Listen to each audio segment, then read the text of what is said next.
به نام الله بخشاینده و مهربان. السلام علیکم و رحمت الله و برکاته. تماشابینان عزیز، باری دیگر هر یکی شما را خوش آمدید میگویم و افیر مستقیم ما این لحظه ها دوام دارد و چنانکه که پیشتر من یادرس کردم یک مرتبه برنامه ما قطع شد و دوباره ما باز در افیر مستقیم هستیم و انشاءالله اگر شما صدای ما را خوب میشنیده باشید در چت ما نوشته کنید و نوا را به دیگران نیز روان کنید تا که دیگران نیز بهره برند، تماشا کنند.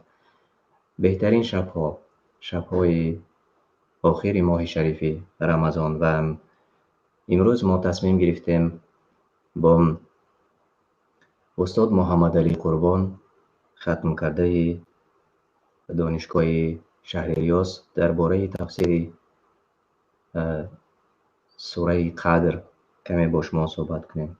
و پیش از آن که آغاز کنیم من کوتاه درباره سوره قدر گفته معلومات میدهم و بعد از آن مهمان رو در استودیو دعوت میکنیم و مهمان انشاءالله که باز درباره آیات های سوره قدر برای شما مفصل تر نقل میکنند. سوره قدر 97مین سوره قرآن کریم بوده، در مکه مکرمه نازل شده است و از 5 آیات عبارت است. این سوره از ابتدای نزول قرآن عظیم الشأن در ماه مبارک رمضان، شب قدر که یک از شب‌های این ماه مبارک است و فضیلت آن شب فرود ملائک برای تسبیح و تهلیل گفتن در حق بندگانی که شب مقدس را زنده می‌دارند و به عبادت پروردگار خود مشغولند سخن می‌کند. اینچنین در خصوص صفت‌های آن شب و امکانیت قبول دعا از برکت نزول قرآن در همین شب معلومات می‌دهد. این کوتاه درباره سوره قدر بود و این واسه من استاد محمد علی قربان را و استودیو خوش آمدید میگم. خوش آمدید استاد. سلام علیکم و رحمت الله و برکاته. اکمل جان، یک جهان تشکر. و امروز چنانکه که ما پیشتر نیز خسته نباشید. قبلا نیز گفته گذاشتیم درباره تفسیر سوره قدر کمی صحبت میکنیم و از شما خواهش میکردم که درباره آیات های آن یکم معلومات میگفتید، چون ما در بهترین شب‌ها قرار داریم و اکثریت مردم این لحظه شب زنده داری میکنند و شب‌ها خواب نیستند و با عبادت مشغول هستند. و بعد از آن که ما کوتاه درباره این سوره قدر گفته میگذاریم و باز درباره فایده های آن نیز انشاءالله با شما صحبت خواهیم کرد. مرحمت.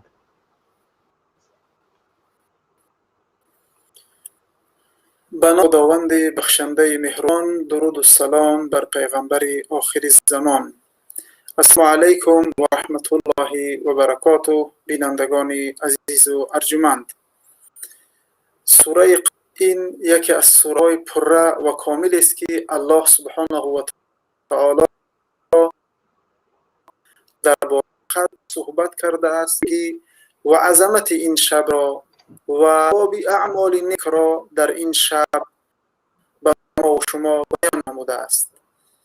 میپردازیم به این سوره با استفاده از یکی از تفسیرهای مشهور، تفسیر امام نصفی رحمه الله. یعنی بعضی مسئله ها را از این تفسیر مبارک به شما ذکر خواهم کرد به کمک پروردگار. بسم الله الرحمن الرحیم. انا انزلنا فی لیلة القدر.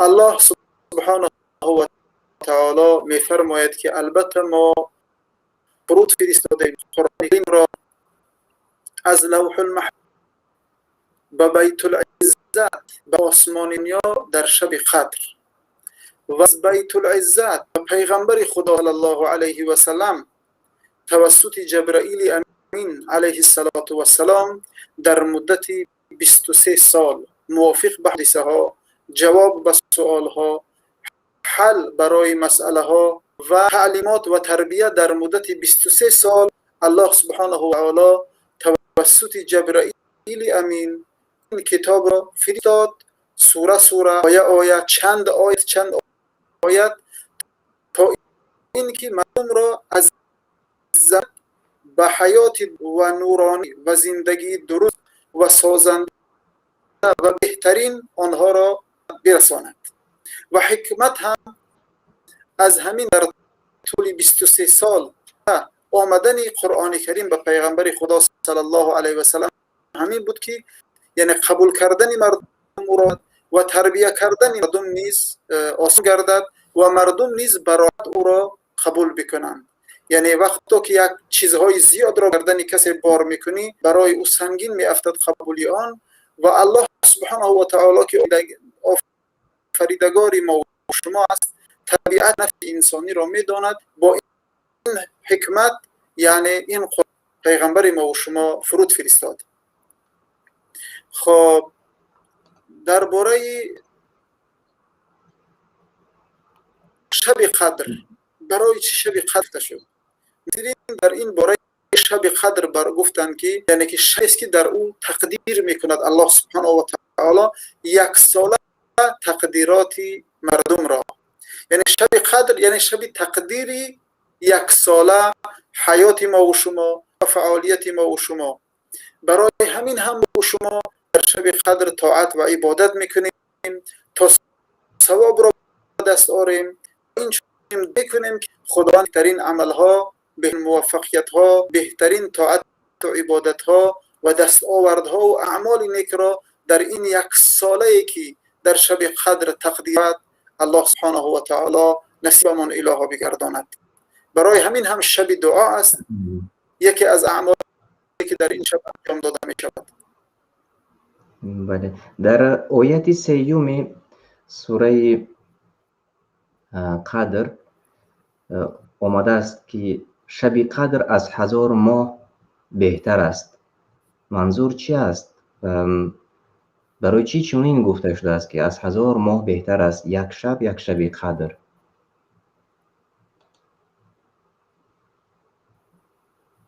برای فضیلت این شب که عبادت او برابری یعنی 1000 ماه طاعت و عبادت، به خاطر آن که در این شب پای آسمان گشاده می شود.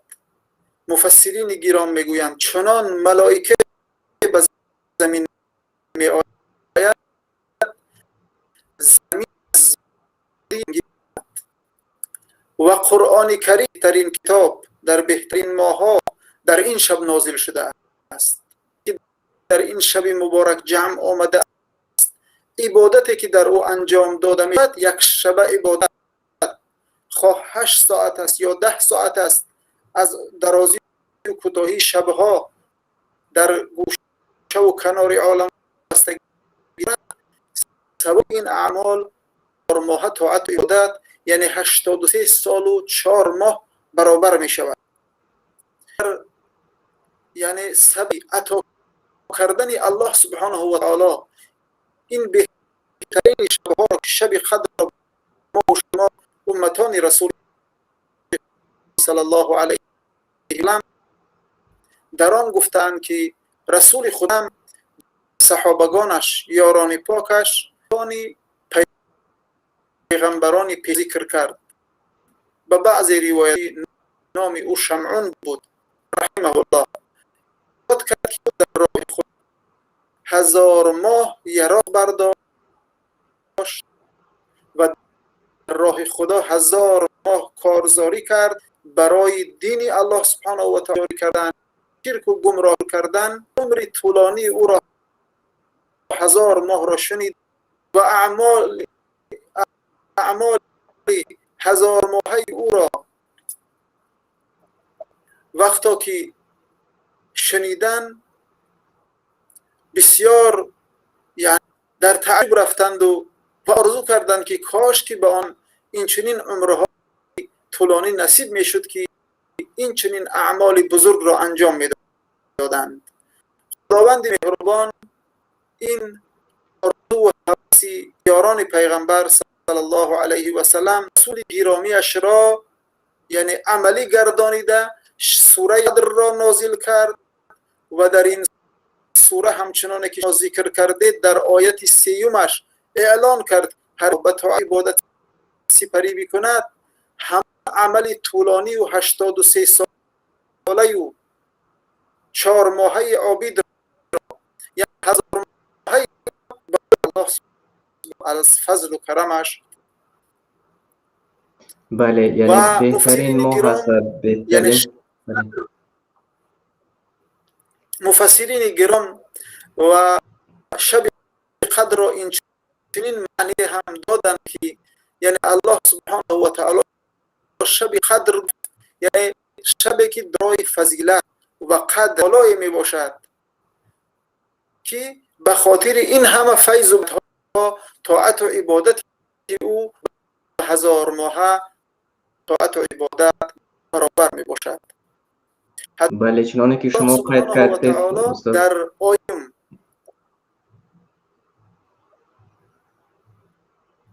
در باره همون بهترین اینترنت شما کمی باز ضعیفتر است استاد، چون ما صحبت میکنیم دیرتر به شما رسیده میرد و سخنهای ما واقعا همون چیزی که شما گفته گذاشته در باره اون یک روایات یا حدیثی که در باره نازل شوی همین سوره آمده است آنجا رسول الله صلی الله علیه و سلم میگویند پروردگار عمر امتی من را کوتاه و طاعتشان را کم کردی. جواباً به تمنای رسول الله صلی الله علیه و سلم الله تعالی شب قدر را عطا نمود که از 1000 ماه بهتر است و میباید که همین روزها را باید همگان غنیمت شمارند و کوشش ها و جد و جهد را زیادتر کنند. و درباره آیت دیگری این سوره گفته میگذشته درباره در آن شب فرشتگان و روح با حکم پروردگارش برای سرانجام هر کار فرو می آیند. یعنی اینجا چی است منظور؟ در این آیه 4 که ذکر نمودید الله سبحانه و تعالی بیان میکند که تنزل الملائکة و روح فیها باذن ربهم من کل امر. یعنی در این شب مبارک که اینقدر شب پرفیض و پربرکات در این شب فرود می آید ملائکه ها و جبرائیل. روح گفتند که مفسرین که جبرائیل امین می باشد، می فرایند در این روز به آسمان دنیا، به زمین می آیند ملائکه ها و در این شب با رحمت و برکات می آیند و آنها در این شب به این خداوند تقدیرات 1 ساله را می آرند تا سال آینده. تقدیرات الهی یعنی در این شب یعنی تقدیر نموده می شود و وقتا که این ملائکه ها فرود می آیند و به کسانی که به عبادت مشغولند، به طاعت و عبادت و ذکر، نماز تراویح و تهجد مشغولند، شب قدر را جستجو کرده ایستادند و شب زنده داری میکنند، به آنها سلام میدهند. و در آیت دیگری در آیت 5 آمده است که تا طلوع صبح آن شب امین و سلامت است. درست. در حقیقت درباره تفسیر این آیه جمعه که ذکر کردید امام نصفی رحمه الله میگوید یعنی که این شب سلام دهی است. این سلام دادن ملائکه ها به عبادت کنگان. هر ملائکه ها در روی زمین با هر عبادت کننده که در این شب میگذرند به او سلام میدهند. وقتی که سلام ملائکه ها نصیب بندگان میگردد یعنی بندگان بیگناه پروردگار، ملائکه هایی که لا یعصون الله ما امرهم و یفعلون ما یؤمرون، ملائکه ها را صفتشان این است نافرمانی نمی کنند خدا را در چیزی و سپارشی که الله سبحانه و تعالی به آنها بدهد او سپارش خدا را به جا می آورند. این ملائکه های پاک به عبادتگران سلام می دهند. و امام نصفی می گوید که در شب قدر الله سبحانه و تعالی خیر و نیکی و علامتی تقدیر می کند. در غیر شب قدر، در دیگر شبها الله سبحانه و تعالی هم بلا هم سلامتی، هم خیر و هم یعنی آفت تقدیر می کند. اما در این شب به خاطر فضیلت و برکات او فقط تقدیرات خیر می باشد. دعا میکنیم که الله سبحانه و تعالی این شب را دریافتنش را به ما و شما میسر کند و سلامتی دنیا و آخرت را به ما و شما نصیب بگرداند. امین امین. و اینجا یک برادر به ما سوال کردند، طاهر جان نام دارند. خب سوال کردند که بگویید شب قدر کی است؟ و من بعد از خواندن همین سوال همون قصه های از دوره رسول الله صلی الله علیه و سلم آمده رسید است، آن نیز به یادم رسید، چون اکثر صحابگان نیز میپرسیدند کی است شب قدر گفته از رسول الله صلی الله علیه و سلم.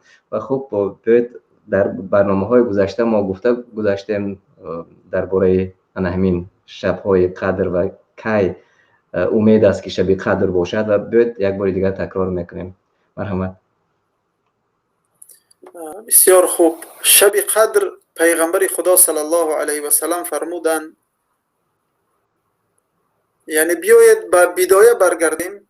در زمان رسول خدا صلی الله علیه و سلم الله سبحانه و تعالی به پیغمبرش بیان کرد شب قدر را و گفت ای پیغمبر ما شب قدر فلان شب است. پیغمبر خدا صلی الله علیه و سلم بسیار خوشنود شدند، در حال به نزد یاران برآمدند تا یاران را بشارت بدهند که شب قدر معین شد. پیغمبر خدا صلی الله علیه و سلم به نزد یاران آمدند، 2 نفر با هم جنجال و خرخشه میکردند، با هم یعنی گپ‌های ناخوب و ناهموار میزدند، خرخشه میکردند. پس پیغمبر خدا صلی الله علیه و سلم را الله سبحانه و تعالی از یادش شب قدر را برداشت. چگونه ای که شما از تلفن دستی خود یک چیز را در حال یعنی کور میکنید و خط میزنید که میرود، دیگر هر چند بکاوید او را پیدا نمیکنید. الله سبحانه و تعالی بر همه چیز قادر است و در یاد ما میگذارد و از یاد ما هرگاهی که خواست او را میگیرد. از یاد رسول خدا صلی الله علیه و سلم الله سبحانه و تعالی که تعلیم و تربیه از جانب او به ما رسیده است، علم و دانش را او به ما داده است، گرفت. پس رسول خدا صلی الله علیه و سلم گفتند خرجت لاخبركم بلیلة القدر فاذا رجلان یتلاحیان. پیغمبر خدا صلی الله علیه و سلم فرمودند که برآمدم تا شما را خبر بکنم که شب قدر بر من معین شد، آن کدام شب است؟ اما وقتی که برآمدم دیدم که فلانی با فلانی خرخشه و نزاع میکنند. از شومی نزاع اینها خداوند از یاد من شب قدر را گرفت. التمسوها فی الوتر من عشر الاواخر. شما گفتند رسول خدا صلی الله علیه و سلم شب قدر را در شبهای تاقی دهه آخری رمضان جستجو بکنید. خب اکنون از این رو بله، از این رو با فقط شب‌های تاق ما باید که امید کنیم که در شب تاق شب قدر است و اکثر علما گفتند که 21 و 23 و 25 و 27 و 29 ماه رمضان است. درست؟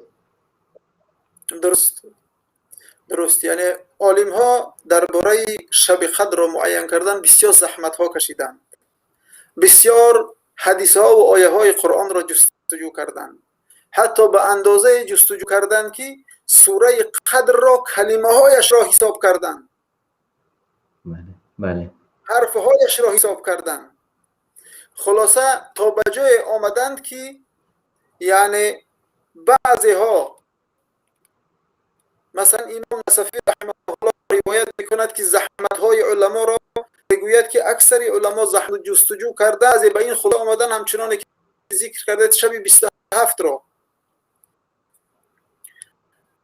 و احتمال زیاد دادن و حتی بعضی ها گفتن که ثابت است که 27 است و بعضی ها بعد شب 23 را و بعضی گفتن که 27 29 پس 25 29 با همین احتمال و یعنی اولویت می آید و حتی بعضی ها گفتن که شب 30 است. اما یعنی بر روش رسول خدا علیه و سلام ما نربی افکنیم، یعنی نه مقصدی ما تنها شب قدر را دریافتن، بلکه ما کوشش کنیم که از هر شب از این شبهای دهه رمضان بهترین عملهای را به آخرت خود بفرستیم، زیرا که ما دنیا برای عملی نیک آمده ایم. همچنانی که میگوید شاعر سری کشت بیکار عبادت کن عمارت، سری کشت آمدی یعنی رفتن زراعت کار است، بیکار منشین عبادت کن عمارت بدین، یعنی یک چیز رایی بکن که در آخرت به در بخیرد. به همین خاطر در شب از این شبها باید اعمال بزرگ انجام است، از اون زیاد نیست. بله از این خاطر 10 شب اخیر را کوشش های زیاد و جد و جهد زیاد، چون رسول الله صلی الله علیه و سلم این کار را انجام میدادند، جد و جهد می‌کردند در این شب‌ها و حتی در حدیث ها زیاد آمده است، گفته می شود که دوری می‌جستند از همسران خود و زیادتر عبادت می‌کردند. و چون که شما نوکت قید کردید استاد گرامی، بعضی علما حتی مثل که شما گفتید بسیار جستجو کردند و همون حتی گفتند که از 9 حرف لیلة القدر عبارت است و 3 مرتبه تکرار آمده است و 9 رو به 3 ضرب زدند و 27 گفتند، و یعنی که اینجا خیلی به قول اندیشه ها زیاد است. اما باز یک چیزی دیگر استاد گرامی میگفتید در موضوع نشانه های شب قدر، بعضی علما گفتند که نشانه ها هم دارد، ولی اکثر باز دیگر علما گفتند که یگان نشانه ندارد. در این مورد کوتاه گفته میگذاشتید. درست، یعنی حتی علما همچنان زحشید، یعنی شب قدر را علامت هایش را برای ما و شما یعنی معین بکنند.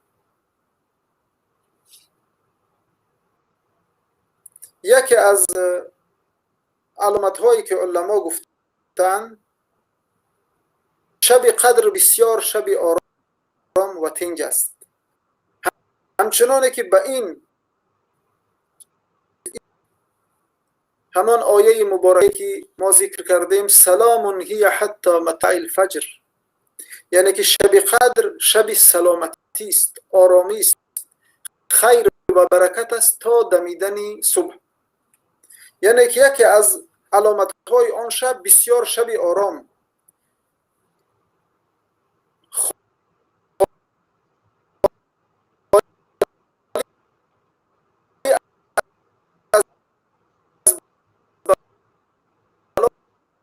و آفت، بسیار شب حتی آن خوب رخ آفتاب تا که آفتاب می براید می درخشد،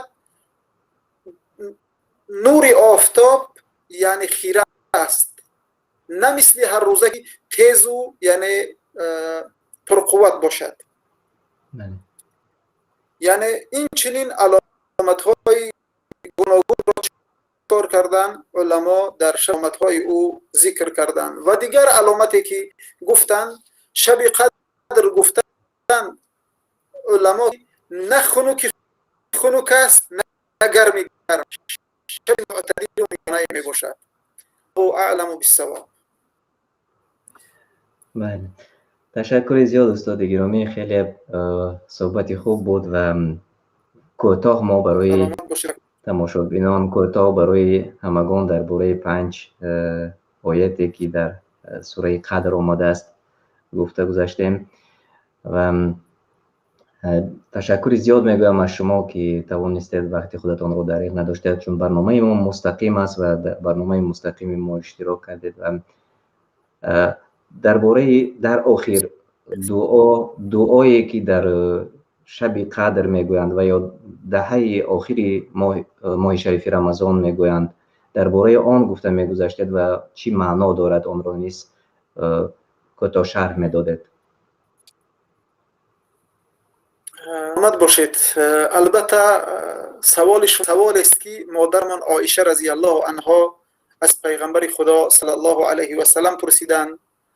مادرمان عایشه رضی الله عنها گفتند که ای پیغمبر خدا، اگر شب قدر را دریافتم چه دعا بکنم؟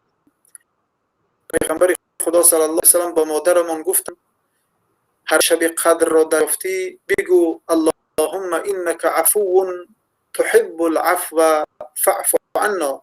پروردگارا تو عفو کننده و بنده هستی و عفو بخشش را دوست می‌داری، مرا عفو بکن، مرا کوتاهی های مرا ببخش. به همین خاطر در این شب‌های مبارک بسیار خوب می شود که این دعا را بکنیم و هر دعای خیری که از رسول خدا صلی الله علیه و سلم آمده است یا خداوند جل جلاله در کتاب کریم ذکر نموده است یا بزرگان دعا کردند، هر دعای خیری که می توانیم برای آبادی آخرت و در حق ملت و مردم مسلمان و آینده درخشان همیشه دعا بکنیم، زیرا که این شبهای دعا است. حتی بعضی از بزرگان میگویند هر دعایی که در شبهای دهه آخری رمضان کردم قبول او را در حال دیدم، یعنی در ماه بعدینه رمضان میدیدم که الله سبحانه و تعالی به فضل و کرمش دعایم را قبول کرد و آن دعای کردم به وقوع پیوست حاصل شد. خداوند الهی فضل نصیب بکند و شوال نرسیده یا در شوال به فضل و کرمش دعاهای ما و شما را مستجاب بکند، سعادت دنیا و آخرت و آینده درخشان را نصیب ما بگرداند. آمین. استاد گرامی، اینجا یک سوال دیگر از تماشابین ما اومد، چون این وسط ما رو تماشا میکنند و ناامید نباشند، بیاید که به سوالشان جواب میگفتید اگر امکان باشد. نوشته کردند السلام علیکم، در 10 شب بسیارتر نماز خوانیم یا اینکه ذکر کنیم یا اینکه دعا، کدامش زیادتر ثواب میگیریم؟ گفته سوال دادند عبدالغفار. سلامت باشید. سوال هم بسیار سوال بمورد است. خوب کردید که سوال این برادر انتخاب کردید. وقتی که ما در فضیلت دعا گپ میزنیم، اگر که شبها را ساده نکنیم شاید که مردم هم از پس دعا شوند. بله. یا در فضیلت نماز گپ میزنیم همه از پس نماز شوند و دعا را فراموش کنند، بلکه همه این کارها را کردند. برای همین اگر رسول خدا صلی الله علیه و سلم حیات مبارکشون را نظر بکنیم، همچنانه که حدیث در کتاب تنبیه الغافلین فقیه ابولیث سمرقندی رحمه الله آمده است، درباره نماز تراویح خواندن رسول خدا صلی الله علیه و سلم، پیغمبر خدا صلی الله علیه و سلم در شب 23 رمضان تا 3 شب نماز خواندند. در شب 24 نبرآمدند و بعد در شب 25 برآمدند تا نیم شب نماز خواندند همراه یاران با جماعت، و بعد از آن در شب 26 نبرآمدند به مسجد. بسیار مردمی زیاد شده بود. پس در شب 27 برآمدند پیغمبر خدا صلی الله علیه وسلم. از نماز خفتن تا وقتی سحرخوری، تا آخری وقتی سحر خرید نماز گذاریدند. وقتی که رسول خدا صلی الله علیه وسلم سلام دادن، صحابی آمد گفت که پیغمبر خدا میشد که کمی دیگر نماز میخواندی تا شب پوره به نماز میگذشت، ثوابی یک شب پوره نماز را میگرفتیم. پیغمبر خدا صلی الله علیه وسلم گفتن کسی که همراه امام نماز را آغاز کرد و تا به آخر ایستاد، ثواب یک شب پوره نماز خوانی در نامه اعمال او نوشته می شود. خلاصه دوستان عزیز، از این همه برمی آید که شما کوشش بکنید که نماز تراویح را طولانی خوب خوانید، نماز تهجد را طولانی خوب بخوانید، نماز بامداد و خفتن را بعد از آن به ذکر، به دعا کارهای خیر، حتی امکانیت خیر و سخاوت کردن شد، خیر و سخاوت بکنید، روانه بکنید، در حساب بگذرانید و غیره. یعنی هر گونه کارهای خیر را انجام بدهید، کوشش بکنید عبادت‌های گوناگون و از جمله قسمی از او برای دعا باشد و قسمی از او برای ذکر باشد. یک ذکری بسیار خوب را برای من یکی از دوستان فرستاد، هم این ذکر را به شما بخوام، بسیار ثواب زیاد دارد، تا اینکه شما هم این ذکرها را در شب‌های باقی مانده بگویید و از ثواب و فضیلت ذکر بهره ور شوید.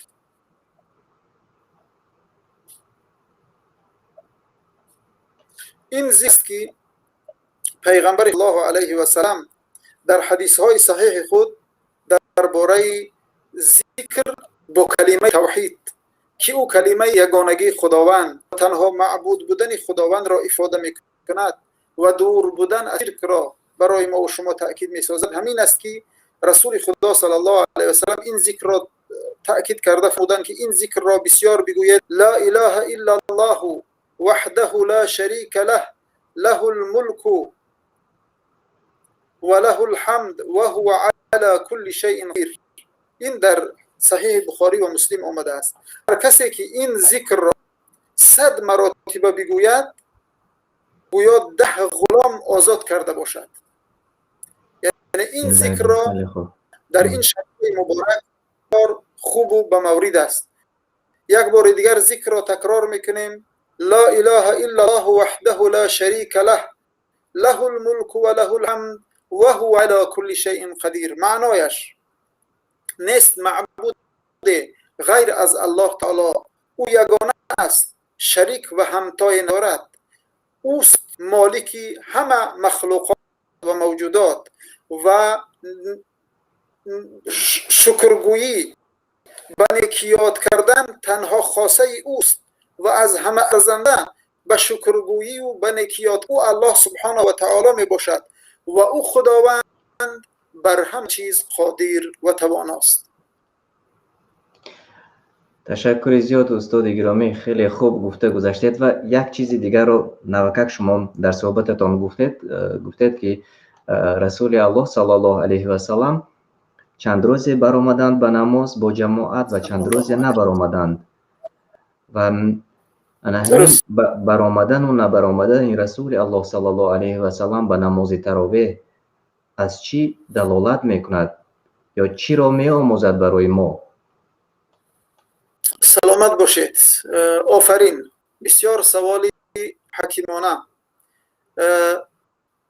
حتی رسول خدا صلی الله علیه و سلام در سبب نبرآمدنشان به نماز تراویح در باقی مانده شبها و در اکثر وقت گفتند: خشیت ان یفرض علیکم، من هر شب با شما نماز تراویح نخواندم، ترسیدم که اگر هر شب نماز تراویح بخوانم خداوند نماز تراویح را به مانند نماز پنجگانه شاید که فرض بگرداند، پس بعضی از امتان من در گزاریدن او کوتاهی بکند و گناهگار بشوند. یعنی غمخواری و مهربانی برای امتانش، خصوصا برای کسانی که یعنی سهلنگاری میکنند در انجام طاعت و عبادت ها، برای همین نبرآمدن که فرض نشود.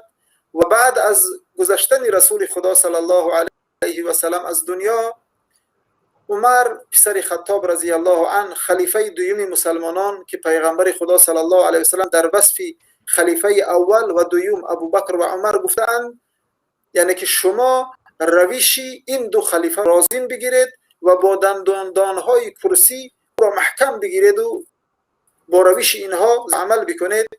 این خلیفه بزرگوار رسول خدا صلی الله علیه و سلم و خصوصی پیغمبر خدا صلی الله علیه و سلم حضرت عمر مردم را در مسجد برای نماز تراویح جمع کردند و گفتند: شما میدانید که پیغمبر خدا دائم تراویح برای خاطر آن نخواندند تا به شما فرض نگردد. اکنون رسول خدا از دنیا سفر کردند، دیگر عبادت ها درگون نمی شوند، بیایید که دیگر این سنت مبارکی که رسول خدا صلی الله علیه و سلم کردند و به ما تعلیم دادند او را دوام بدهیم. پس این سنت مبارک را دوباره حضرت عمر رضی الله عنه زنده گردانیدند. خیلی خوب، تشکر زیاد. دیگر پوره شد و سوال های ما نیز پوره شد. انشاءالله باز این گونه صحبت ها را روزهای نزدیک و شبهای نزدیک باز ادامه خواهیم داد و من بار دیگر تشکر میگویم که شما توانستید چند لحظه در برنامه ما اشتراک کنید و تماشابینان من یادرس میشوم که شما ما را مستقیما تماشا کردید. ما در شبهای در دهه آخر شبهای ماه شریف رمضان قرار داریم و در مهمانی برنامه ما ختم کرده شهری دانشکده شهر ریاض محمد علی قربان قرار داشتند و یک بار دیگر شما را خوش آمدید میگویم. آباد باشید. یک جهان تشکر. خداوند در عمر شما برکت بدهد که اینقدر زحمت کشیدید و این برنامه را آماده کردید و این همه تیاری ها را در یک شکل زیبا و پیش بردید. خداوند سعادت دارین را نصیبتان بگرداند. امین. تشکر زیاد. امین. و تماشابینان عزیز، این لحظه ها من با شما خیر و خوش میکنم و شما انتظار باشید پس از چند لحظه دیگر باز برنامه 24 ساعته ما پیشکش شما می شود و شما می توانید در شبکه های ما، در شبکه زمانی دانستن و شبکه قرآن دستور عمل انسان شبانه روزی ترجمه معنای قرآن کریم را گوش کنید. هم با زبان عربی می شود و همچنین با زبان تاجیکی، با شیوه تاجیکی پیشکش شما می شود و برنامه های زیادی ما یک جای با برنامه مشترک با شبکه نجم تیوی است و همان هایی که این لحظه ما را تماشا میکنید می توانید به شبکه استادان اهل علم و شبکه نجم تیوی آبونه شوید و اونجا تمام ماه رمضان درباره ماه شریف رمضان برنامه ها از جانب استادان آماده شده ایستاده است و پیشنهاد شما میکنند و انشاءالله ما باز شام امروز انیختر شب امشب باز برنامه دیگر آماده میکنیم و به بعض سوال های شما نیز انشاءالله از جانب استادان برادران از جانب اهل علم پاسخ میجویم. تا بخوری دیگر در پناه الله باشد و هم دیگر را احتیاط کنید. السلام علیکم و رحمت الله و برکاته.